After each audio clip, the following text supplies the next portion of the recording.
Excelsior! Hoje eu vou falar de Stan Lee, né? Diretamente da Mandrake Comic Shop, eu sou o Marcos Lázaro e esse é o Nerdista!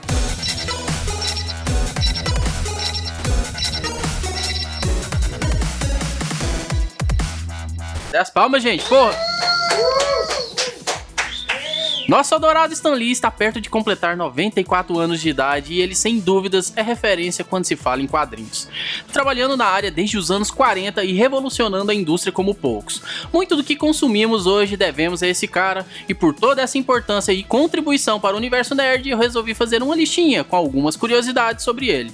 Sua jornada teve um início bem cheio de reviravoltas. Ele começou trabalhando como redator de obituários em um jornal, até que Martin Goodman, seu primo e chefão da Marvel na época, que se chamava Timely Comics, o contratou quando ele tinha apenas 17 anos. E lá ele era um faz-tudo no escritório, revisava texto, ficava desenhando, fazia o que a galera pedia pra ele. E depois de um certo tempo, quando ele já estava com 19 anos, Jack Kirby e o Joe Simon saíram da editora e o Stan Lee foi convidado a atuar como editor de texto e diretor de arte. Funções essas que ele acabou cumprindo até 1972, quando ele sucedeu o Goodman como editor-chefe. E foi aí que tudo começou.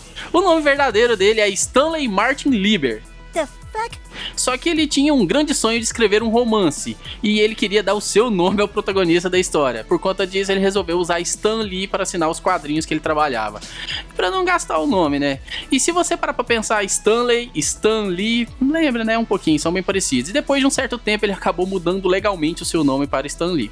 Numa época em que a Segunda Guerra Mundial era uma realidade e vários quadrinhos utilizavam do momento para escrever as aventuras de seus heróis, Stan Lee disse que provavelmente se sentiu um pouco empolgado com todo esse clima e acabou se alistando no exército, dando um tempo ali na Timely Comics. No exército ele fazia parte do Signal Corps, onde suas atividades se baseavam em escrever manuais, roteiros de filmes de treinamentos e slogans para a Segunda Guerra Mundial, além também de fazer algumas tirinhas que circulavam ali pelos campos ali com os soldados. Lee é bem conhecido por seus textos complexos e durante um certo tempo ele recebeu alguns pedidos para que ele simplificasse um pouco mais a sua escrita, que era considerado um pouco difícil ali para ser assimilada pelo grande público. Mas não querendo menosprezar a inteligência de seus fãs e insatisfeito com tudo isso, ele estava perto de deixar o mundo dos quadrinhos, quando com o apoio de família e amigos ele resolveu lançar a sua última revista antes de se aposentar desse segmento. E o que saiu dessa despedida foi nada mais nada menos do que a criação de Quarteto Fantástico, que se tornou um grande sucesso.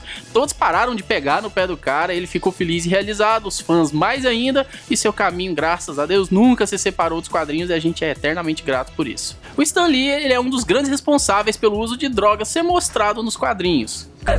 Calma que eu vou explicar pra vocês. No início dos anos 70, o Departamento de Saúde, Educação e Bem-Estar dos Estados Unidos pediu que ele escrevesse uma história que abordasse os perigos do abuso de drogas. Então ele fez uma história do Homem-Aranha que mostrava o Harry Osborn consumindo LSD e sofrendo todos os seus efeitos colaterais. Mas a Comic Code Authority acabou se opondo à publicação dessa história porque eles tinham uma política muito rígida em relação a drogas, mesmo que elas fossem mostradas de maneira negativa. Porém, Stan Lee resolveu publicar mesmo sem essa autorização, a revista vendeu muito bem e a associação acabou mudando um pouco a sua visão sobre esse tipo de publicação. Já perceberam que uma boa parte dos personagens criados pelo Stan Lee tem nomes e sobrenomes que começam com a mesma letra? Como por exemplo Peter Parker, Scott Summers, Bruce Banner e etc? Provavelmente sim, e vocês sabem o motivo disso? Segundo o próprio, ele nunca teve uma boa memória e colocar o nome e sobrenome começando com a mesma letra facilitaria o trabalho para sua cabecinha lembrar o nome de todo mundo. Perguntado certa vez sobre qual era o seu ator favorito do universo cinematográfico da Marvel, Stan Lee respondeu apenas Chris. O que deixou todo mundo em dúvida, já que tem 3 Crises nesse universo, né? O Hemsworth, que é o Thor, o Pratt, que é o Senhor das Estrelas, e o Evans, que é o Capitão América. Indagado sobre qual deles ele estava falando, Stan Lee respondeu: o companheiro ali que interpreta o Capitão América, ele foi o Tocha Humana e então eles fizeram dele o Capitão América. Ele é o melhor cara. Acreditem ou não, mas mesmo que por pouco tempo, o Stan Lee já trabalhou para DC Comics. Say what?